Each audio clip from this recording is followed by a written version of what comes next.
Assalamualaikum warahmatullahi wabarakatuh. Waalaikumsalam warahmatullahi wabarakatuh. Alhamdulillah, alhamdulillah wassalatu wassalamu ala Rasulillah wa ala alihi. Subhanaka la ilma lana illa ma 'allamtana innaka antal alimul hakim. Rabbi shrah li sadri wa yassir li amri wahlul 'uqdatam min lisani yafqahu qawli. Al-Fatihah ila ruhi wa sayyidina sahabat tabi'in tabi'in ila ruhi al-qadir ila ila wa bihi wa khususan Muhammad bin Syihab Ibu Usman Allahumma ya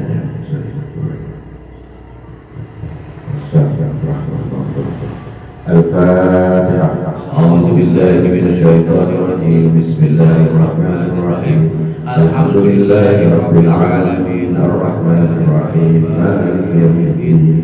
Iyyaka na'budu wa iyyaka nasta'in ihdinas siratal mustaqim siratal ladzina an'amta 'alaihim ghairil maghdubi 'alaihim waladdallin. Alhamdulillah, wassalatu wassalamu ala Rasulillah wa ala alihi wasahbihi wa baraka wasallam.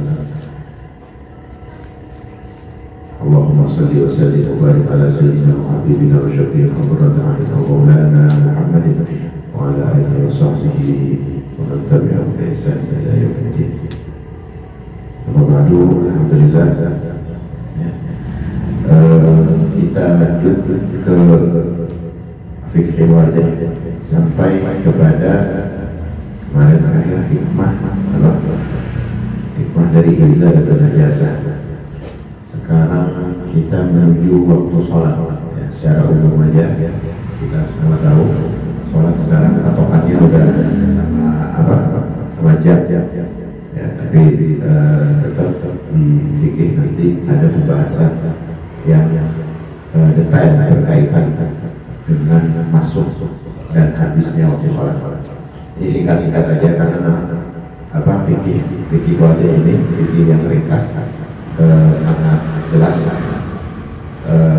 dan singkat untuk kita ketahui. Sekedar tabarukan kepada kitab fikih.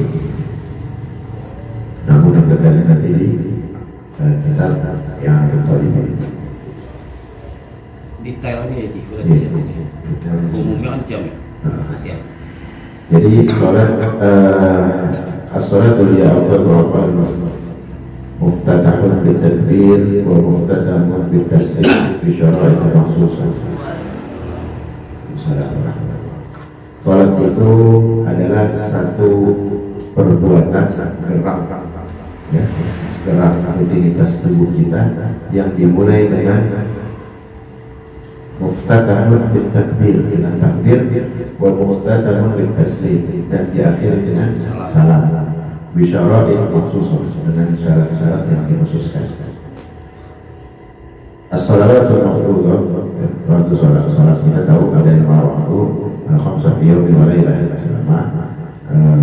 dari seharian siang malam. Wa hiya sholatus subuh, sholatul dhuhr, sholatul 'ashr, sholatul maghrib, sholatul isya. Adad rakaatnya kita tahu rakaatnya. Subuh 2 rakaat, zuhur 4 rakaat, asar 4 rakaat, maghrib 3 rakaat, isya 4 rakaat. Jadi jangan kebangetan soleh, pengen nambah-nambahin, sama jangan kebangetan gampangin, kurang-kurangin. Ini ada aliran-aliran yang kudu dipas ya, jahil murokab, udah bodoh plus lagi, plus kalau orang kan pinter plus itu bodoh plus. Nah, kita kan sholat itu kan artinya doa, kata mereka nih kan, dan ini emang betul. Sholat itu artinya doa, tapi dengan membaca tadi terjemahan, dia beranggapan bahwa ya doa, ngapain pakai gerakan gitu, doa ya di hati. Jadi akhirnya dia membuat syariah ngacak-ngacak nih caranya ya waktunya apa kita waktu kapan aja ini sesat ya. aliran-aliran ini anehnya udah ketahuan sesat, udah ketahuan aneh, ada aja pengikutnya. Yang kita bingung ini. Setannya banyak. Iya, udah diajarin kayak begini, romannya masih berat gitu. Ya, untuk menerima yang hakikatnya dan hakul yakin. Nah ini mereka sulit menerima itu. Ya, salah satu bentuk hidayah ya, kalau kita dikumpulkan oleh orang-orang yang insya Allah dalam keadaan hakul yakin. Jadi bersyukur. Hidayah ini bentuk karunia yang paling besar. Kita ada di lingkungan orang-orang yang insya Allah diridhoi oleh Allah Subhanahu wa Ta'ala dalam ajarannya. Amin ya rabbal alamin. Awqatwa ya, dan waktu-waktunya itu subuh, al-fajr shadiq ila tulu'i syams, dari fajar shadiq, dari terbitnya fajar shadiq itu sampai terbitnya matahari. Aina saat arba'at salatin sabahan. Ini waktu-waktu kan berbeda ya di Indonesia. Jadi kita merujuk kepada mudahnya sekarang melihat waktu-waktu sholat. Waktu zuhur zawal syams ya, waktu zuhur juga antara berlalunya matahari ila yasir dzil kulli syai'in mithlu ma 'ala dan la yasir dzil kulli syai'in, jadi sampai dia sama bayangannya sama-sama. Ai min sa'ati 12 dhuhran ila sa'ati 3 takriban. Jadi antara hukumnya jam 12 sampai jam 3 sore ya, lebih kurang. Yang ketiga adalah waktu asar. Waktu asar juga dari akhir dari waktu zuhur tadi, ai min sa'ati 3 misalnya ila sa'ati 6 takriban. Ya antara jam 3 sampai jam 6 atau jam 5 melewat. Waktu-waktu itu memang tergantung. Kalau kita merujuk kepada hukum fikih itu sampai dia hilangnya terbenamnya matahari di satu negeri itu nggak berlaku, karena dia seharian itu bisa mataharinya ada terus. Gitu tadi negara mana kalau kita lihat di YouTube kan ada. Nah ini dia akhirnya dihukumnya apa? Dihukumi mengikut daripada negara tetangga. Gitu. Kalau ada kejadian di negara-negara tertentu yang memang maghribnya nggak boleh berhenti, dia terjadi sampai 2 minggu, 1 bulan atau 3 mingguan. Jadi waktunya sore terus, cuma jamnya doang. Itu merujuk kepada negara. Nanti kita sampai masuk di yang Talibin waktu sholat. Ini karena nahu mati kita singkatnya. Waktu Isya juga dari dia bisa sampai akbar, dari hilangnya mega merah. Ila tulu'i fajr shadiq ay min sa'ati 7 lailan ila sa'ati 4:30 subahan. Ya, takriban ini kira-kira dari jam 7 sampai jam 3.40 atau 4.30. Ya tergantung juga di mana dia ada, di Indonesia bagian mana. Waman arada tahqiq bi ma'rifatil aqwal ila sa'atin matbu'ah fa'alaihi an yastamil al-manat as-sanawiyah. Pakai amanah kalau kita mau tahu kan ada amanah di waktu-waktu itu. Syekh Muhammad bin Sa'id mulai Allah man adraka raka'atan ila salatil waqti faquluha ada'un wa ila faqaduh. Jadi yang perlu diketahui dalam kita melakukan itu ya, kita melakukan dengan niat adaan pada waktunya. Tapi kalau tidak pada waktunya, niatnya jadi kotor gitu. Yang ngangkat-ngangkat kemarin kan ya. Nah ini sampai ke bab an-nawafil tabi'an li fara'id wa yusannu an tusalli ghayra hadhihi as-salawat 22 raka'ah. Ya kita disunahkan juga untuk mengikuti mengiringi sholat-sholat wajib itu ada 22 rakaat. Ya, 22 rakaat. Rakaat qabla subuh. Qabla sholat subuh ini ada 2 rakaat sebelum sholat subuh. Qabla sholat subuh 4 sebelum sholat zuhur, dan setelahnya juga 4 rakaat. Wa qabla sholat asar, ya, dan 4 sebelum sholat asar. Terus setelah asar tidak ada, dan sebelum sholat maghrib juga 2 rakaat, dan setelahnya 2 rakaat, dan sebelum daripada isya itu juga 2 rakaat, setelahnya 2 rakaat. Wa mu'aqqad fi hadhihi nawafil, tapi yang memang mengikuti garisan normalnya itu kan ada tambahan. Jadi tambahan yang mengikut afdoliyahnya, kita melakukan sunnah 4 rakaat sebelum zuhur dan 4 rakaat sampai pada setelah sunnah, setelah asar, dan 4 rakaat sebelum zuhur, 4 rakaat sebelum sesudah zuhur, 4 rakaat lagi sebelum asar. Setelah asar nggak ada. Nah itu dari 3 waktu tersebut ini memiliki perbedaan di antara pengiring dari nawafil tersebut. Kita emang dianjurkan untuk melakukan sunnah-sunnah pengiring itu karena dia dapat menutupi satu bentuk kelalaian kita dengan sisi kewajiban. Jadi kalau kita rajin melakukan sholat itu, sholat sunnah tadi, pertama dia menjadi deposit kita. Jadi kadang ada sholat wajib kita yang kadang begitu beres, nah itu ditutupi dengan nawafil. Dan di beberapa dan ada riwayat tadi sudah mengatakan dekatnya seorang hamba Allah itu, Allah mengatakan yataqarrabu ilayya bin nawafil hatta uhibbu.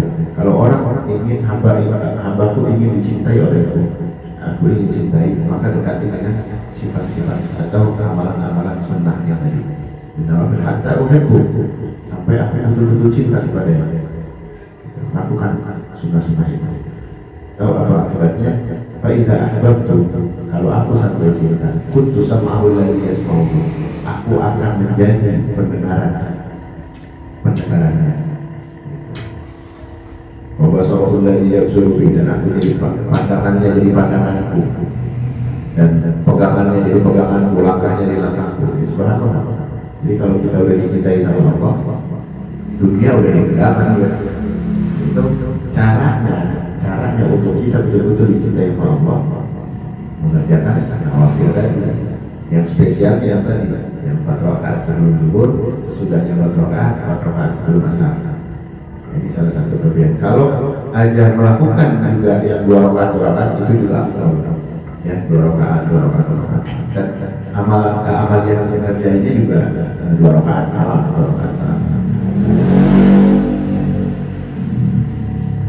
Lalu hikmah daripada sholat, ya.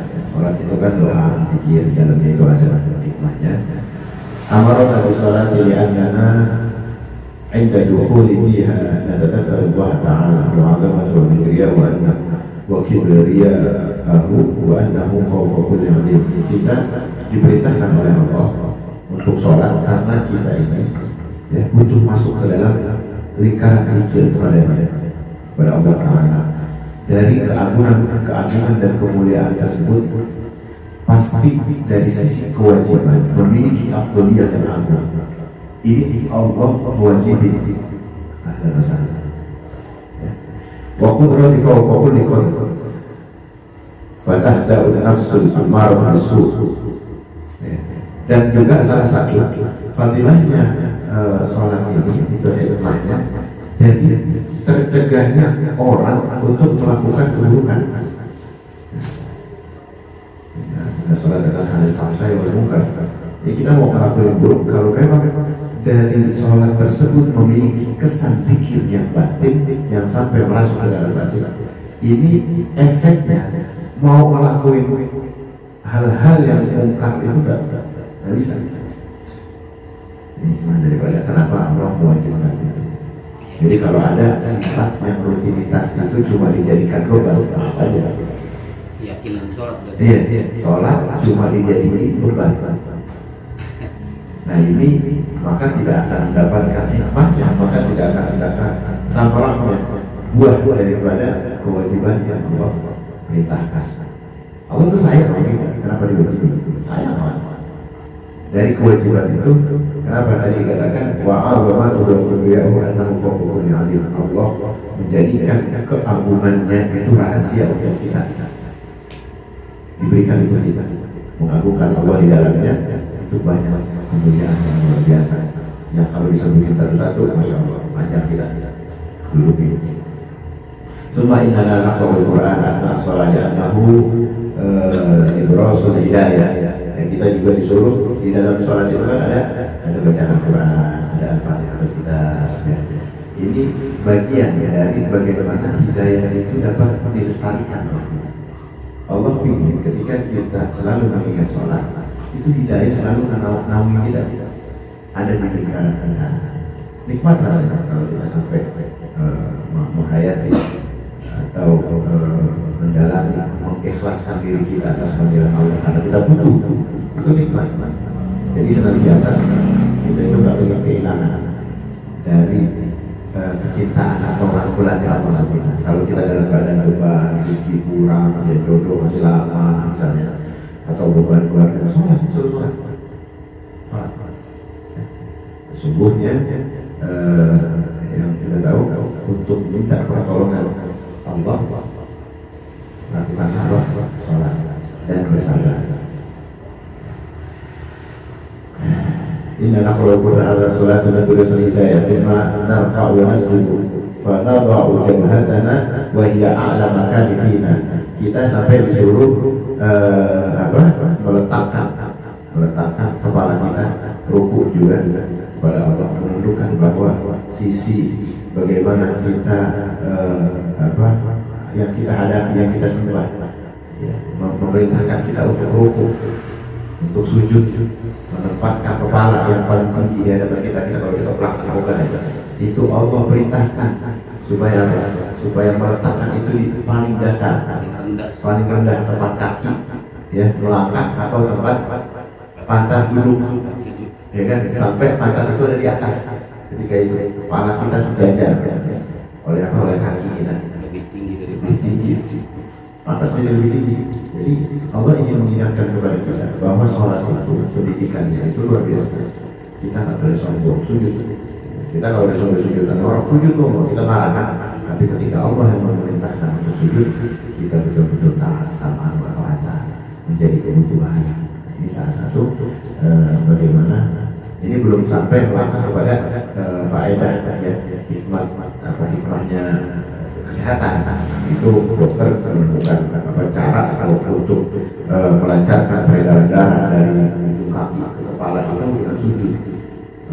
Itu jadi rupanya setelah ditemukan berbagai macam bentuk penemuan di kedokteran, itu luar biasa gerakan-gerakan sholat itu jadi obat banget.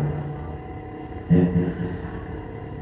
Wa adillatul qawl la hawla wa fanukhaffifu bidzalika ma yudakhiluna min al-ghururi wal kibriya. Qala Allah Ta'ala wa'aqim as-salata inna as-salata tanha 'anil fahsya'i wal munkari wal baghi.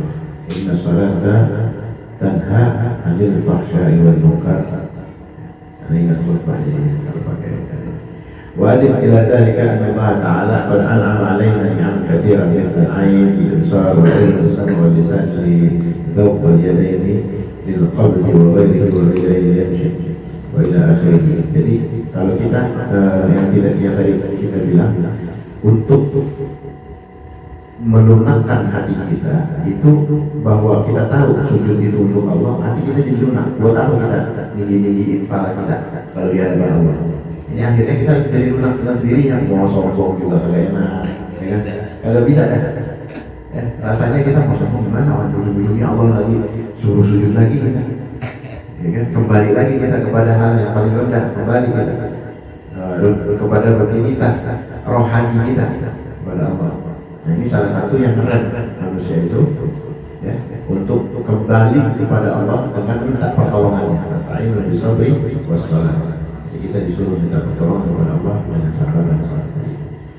Dan apa? Kita menjadikan syukur nikmat kita untuk Allah, kepada Allah itu seperti mana Allah memberikan kita nikmat mata, nikmat tangan menggenggam, nikmat kaki melangkah. Jadi ketika kita menggerakkan atas dasar ketaatan perintah Allah, itu salah satu kedekatan kita sama Sang Pencipta. Yang kita yang ngasih tangan, yang ngasih kaki, yang ngasih mulut, suruh kita bertasbih, disuruhnya kita bergerak, meletakkan apa-apa yang Allah perintahkan. Ya kayak lakukan kaki, ya kan? Sujud di mana, rukuk di mana, sujud di antara dua sujud dua di mana, antara duduk istirahat dan duduk tawar. Nah ini salah satunya kita taat kepada Allah dalam bentuk-bentuk yang memang disyariatkan untuk dijalani dalam sholat. Ya. Pernah berada di jami'ah taat tidak dan nikmat yang begitu banyak. Mengambil khamsah marrati kulla yawm wa laylah wa madiyah salatul khamsah fi awqatiha makhsusah. Qala ta'ala inna salata kanat 'alal mu'minina kitaban mawquta. Begitu juga karena memang itu disyariatkan oleh Allah sebagaimana waktu-waktu yang tadi kita katakan, waktu-waktu yang tertulis, waktunya sudah ditentukan. Ya, dari situ kita mengambil hikmahnya. Kita harus paham bahwa zikrullah ini ya adalah bentuk daripada mana kita ingin menjadikan kedekatan kita kepada Allah ini berkesinambungan. Dari dari hikmahnya tadi, maka kita berlanjut kepada konsep zikrullah. Kita zikir kepada Allah dengan salat kalian, kita akhirnya berzikir. Faidah Allah itu manasik al-fatulullah al-dzikru ma'aba'akum au asyadda dzikrah. Apabila kamu telah menyelesaikan ibadah, ya di dalam ayat mengatakan ibadah haji, baru kamu berzikirlah kita menyebut nama Allah. Bagaimana kamu menyebutnya, membangga-banggakan nenek moyangnya, dan bahkan berzikirlah lebih banyak dari itu. Kita kalau lagi bangga-banggain nenek moyang kan kita sebut jasanya begini. Maka Allah harusnya jauh daripada kamu membanggakan orang-orang tua. Jauh lebih hebat lagi untuk kita banggakan. Gitu. Allah Ta'ala memerintahkan agar selesai kita dalam berzikir juga mengingatkan yang dilakukan adalah untuk berdiri, duduk, berbaring. Ini salah satunya adalah seperti kita diwajibkan untuk sholat. Faidah mulai sholat pada perubahan yang udah wala dulu. Ini salah satu perintah Allah untuk selalu menjaga zikir kita kepada Allah. Berzikir juga membangun ketajaman hati kita, ya. Dan dia salah satu juga yang membangun kecerdasan akal. Kalau kita habis berzikir, habis itu kita berpikir, ini akhirnya mengasah ketajaman hati kita dan mencerdaskan daya pikir kita. Itu kalau kita paham atas perintah Allah dengan sedaya upaya. Pertama, apa yang kita sebut arti dan makna yang kita dalami itu bukan cerdasin otak. Iya, ngapain kita tiap hari ada akhiran begini kalau kita nggak ingat sama Sang Pencipta? Kudu akhirannya gimana? Ya kan, penghabisannya seperti apa? Nah ini karena memang kita ada penghayatan, maka itu akan menenangkan hati, nyerdasin otak kita. Itu salah satunya. Nah, terutama kecerdasan intelektual itu merupakan karakter utama kaum muslimin. Jadi kaum muslimin ini luar biasa, dia punya kecerdasan intelektual yang sangat tinggi. Ya kalau kita lihat penemuan aja ya banyak ditemukan oleh apa? Oleh ilmuwan muslimin. Itu dia kedokteran, dia falak, dia teknologi, layar, LED semua berdasarkan daripada kecerdasan umat muslimin. Islam. Di situ memang Allah menjadikan kelebihan-kelebihan itu dari bagaimana umat muslim ini selalu taat kepada Allah, tahu makna daripada perintah dan tahu makna sisi-sisi yang diwajibkan. Seorang cendekiawan yang juga bergelut dalam dunia akademik yang dengan berbagai teori tanpa kekuatan zikir akan kehilangan jati dirinya. Kita sering kalau lihat ada orang cerdas banget, dia punya sisi cendekia yang luar biasa, tapi karena memang tidak punya gaya untuk mendalami zikir, maka dia tuh kayak hampa. Habis ini mau ngapain? Habis ini mau ngapain? Makanya ada beberapa yang dengan kehampaan yang dia punya, tapi belum di Jepang itu kesuksesan dia dapat, jabatan dia dapat, itu ya rata-rata ateis. Dia belum banyak gitu, karena dia nggak percaya adanya Tuhan. Nah ini kan nikmatnya muslimin kita ini dapat nikmat hidayah. Kita dapat mencerdaskan diri kita dengan berzikir. Itu salah satunya. Ini nikmat yang luar biasa yang harus kita syukuri setiap saat. Rasulullah SAW bersabda yang artinya setiap orang mempunyai tujuan, dan tujuan anak Adam adalah kematian. Ya. Maka hendaknya kalian selalu berzikir kepada Allah agar mudah menghadapi dan senang akan akhirat. Kita disuruh selalu berzikir.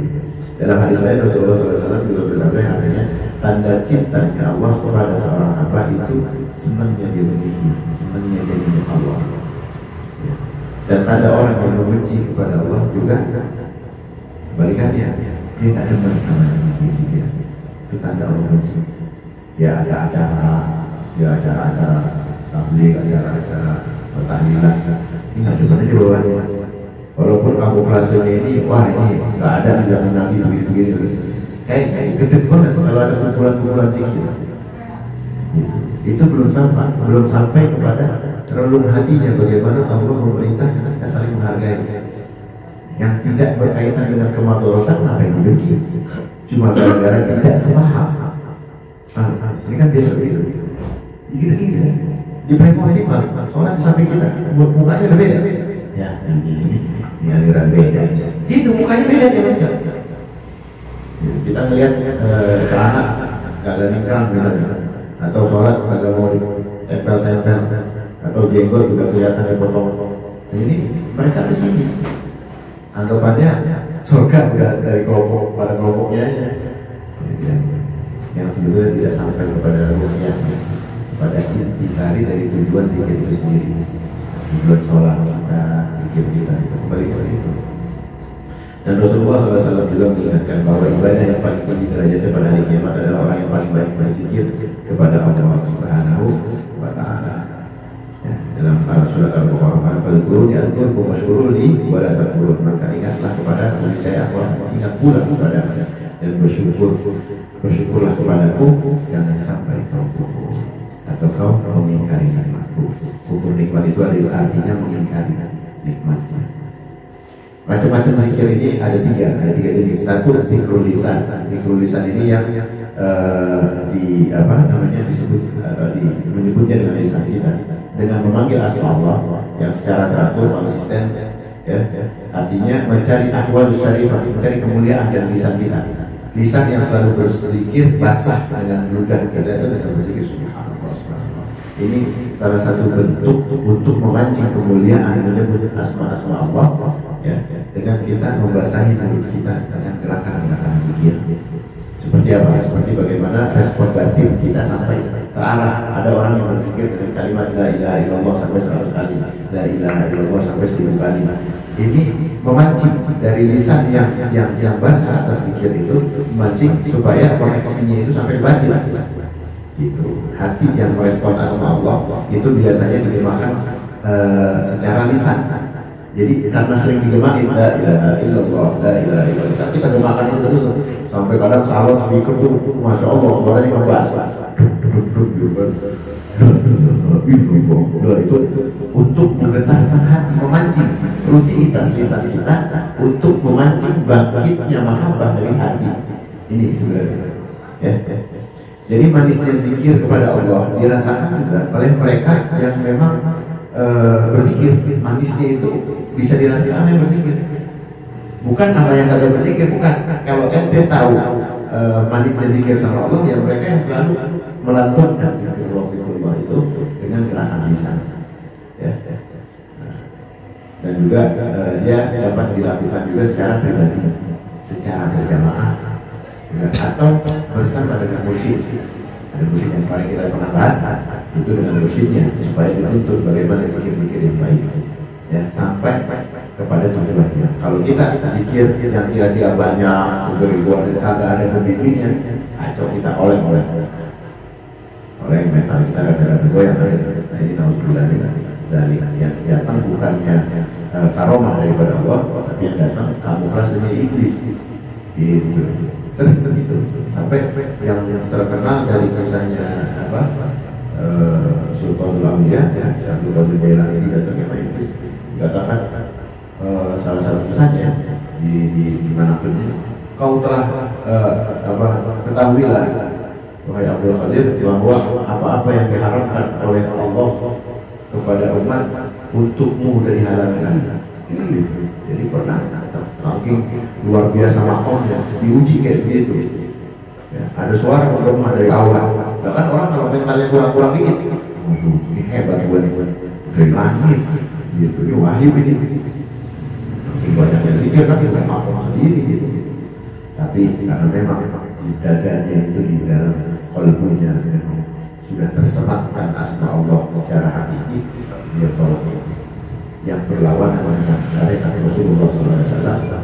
Ya, ini adalah perbuatan iblis. Jadi kalau ada yang menolak itu berarti iblis sudah mau ngapain nih? Yang berlawanan ya, yang bertentangan. Nah, ini makanya baik-baik. Kita kebanyakan amalan, ujung-ujungnya ngeremehin orang. Nah ini hati-hati kayak begini. Yang kita paling heran, udah gak ada amalannya ngeremehin orang. Zikir kagak, ilmu kagak, sombong dia. Malah itu udah. Udah luar biasa. Nah yang kedua adalah zikrul qalb. Zikrul qalb ini zikir hati. Ya, zikir hati itu zikir yang dilakukan melalui gerakan hati. Jadi bukan pada derajat yang tadi kita katakan pakai lisan, bukan, dia udah pakai hati aja. Hati yang penuh dengan asma Allah akan memberikan sensitivitas batin. Kita akan sensitif di batin kita. Ya, dalam menjalankan kehidupan hati yang selalu berzikir juga salah satu yang dikatakan qalbul salim, hati yang selamat. Mau apa-apain kita udah ikut Allah aja hatinya. Ini hati yang zikir hati namanya. Dan zikir qalb pada hakikatnya sama dengan zikir lisan, ya. Cuma peranan lisan itu jadi berkurang kalau pakai hati. Jadi lisan kagak ngomong begitu, di pasar juga kita dengan tasbih juga kita tahu. Udah tasbih aja yang goyang, bibir ngomong apa ngobrol itu hatinya, tanda hati kita. Nah ini salah satu yang membuat hati selalu terkoneksi untuk zikir pada Allah. Lisan mau ngomong kayak gini ngajar nih, jangan ngomong. Kan ada beberapa kursi kayak Abaib kalau lagi megang tasbih, dia ngajar aja, tangannya jangan terus. Sampai kalau kita nanya itu gimana bisa ini? Ya kan orang-orang terlatih, ya bisa. Ya kalau mau nyamain, ya tanya sama beliau gimana cara melatihnya. Gitu. Itu salah satu bagaimana bisa memisahkan antara omongan dengan gerak tubuh, ya, dengan zikir kepada Allah. Yang ketiga adalah zikrul jawahir, zikir dengan gerak tubuh. Zikir jawahir ini seluruh anggota badan kita, mereka yang berzikir pada tahapan ini memiliki daya sensor yang kuat. Sensornya udah jauh lebih kuat gitu. Matanya melihat kebaikan, secara otomatis menolak keburukan. Itu zikir jawahir. Ya, badan ini kan berzikir, ya, kayak tangannya yang memegang yang halal, ya. Langkahnya juga menuju tempat yang halal, ya, nggak sampai dia ke tujuan yang haram, nggak bisa. Nah ini adalah zikr jawahir, badan kita itu yang berzikir. Kalau udah ada bawaan panggilan jihad, dia paling dulu gitu. Itu badan dia punya respon zikir juga, ya. Dan ada zikir bentuk ketiga ini merupakan hasil dari aktualisasi zikir pertama, zikir lisan, yang kedua zikir hati. Itu aktualisasinya seperti itu. Alhamdulillah, kita lanjut kepada fikih dari Fathul Mu'in.